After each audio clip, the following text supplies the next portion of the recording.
Much praise has been heaped upon the SHP9500 in recent years, but is it warranted? Is the headphone even worth purchasing in today's congested audiophile climate? Let's dive in and find out.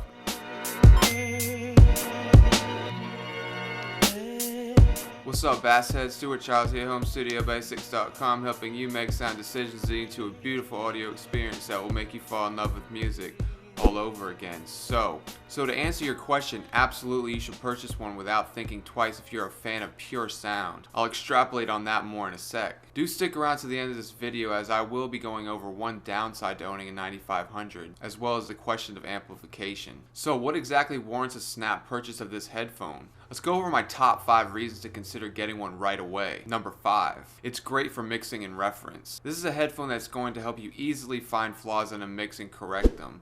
I'll elaborate on why in a bit.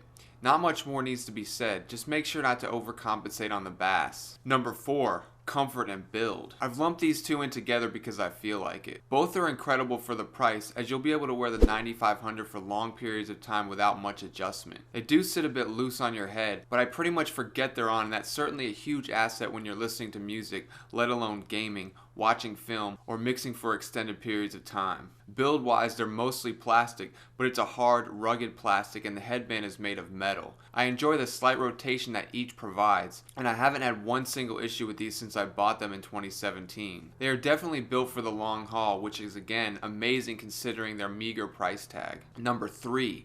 They're incredibly neutral and revealing. There are things I've heard in songs with these that I haven't in any other headphone, and for that they should be commended. Micro detail here is exemplary, rivaling that of headphones costing hundreds if not thousands of dollars. Simply put, the 9500 for the most part is very balanced. I almost never feel like one part of the spectrum is overpowering the other. It's about as good as it gets for an open back headphone, and I don't say that lightly. Number 2. By and large, it sounds incredibly natural as well. I've talked at length with folks about the incredible bass response these provide, and it cannot be overstated. The rumble and articulation is virtually unmatched at this price range and holds its own against some pretty stiff competition. If your goal is to actually hear every individual note being played, the 9500 is your homie. Just kick back and relax with it. Speaking of, check out my Kick Back and Relax Homie t-shirt design below. I'll leave a link in the description. Onwards. The mid-range here is equally as impressive.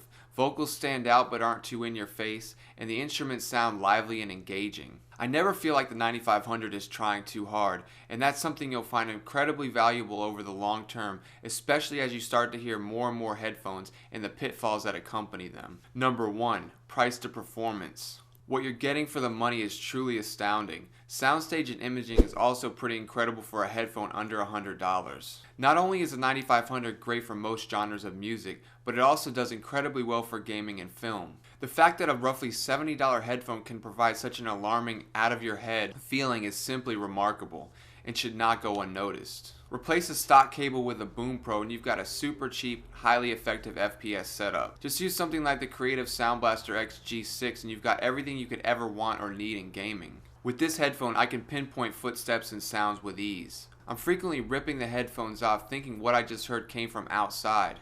And that's certainly an incredible asset when your main goal is to be hyper-focused on your surroundings. I've even gotten up from my couch to answer a knock at the door, only to find out it came from the game. This happens very frequently and will leave you almost speechless at times. In film, more of the same applies. You'll start to hear subtleties in movies you never thought were there, stuff going on way in the back, or way to the right, or even below you. I live on the 2nd floor and I could swear I heard a ruckus down below me and to the left on the gravel outside. Could you describe the ruckus, sir?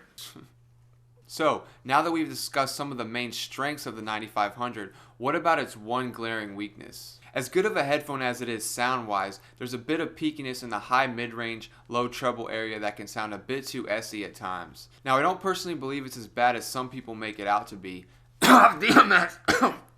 Excuse me. And it's certainly not grainy sounding as it's been accused of being.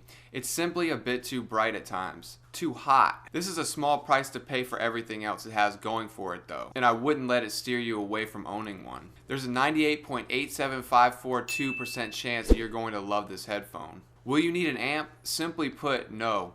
It's got very low impedance, which means it doesn't resist power much, and a very high sensitivity, meaning it's super efficient at using the power it receives. If you'd like to purchase something to start, I would recommend an E10K or a K3 from FiO. All links are below in the description box. So, are you ready to learn about a closed back headphone that will not only complement the 9500, but also change your life as well if you're new to audio? Click the playlist to the right and let's dive into the venerable Sony MDR7506. I'll see you over there.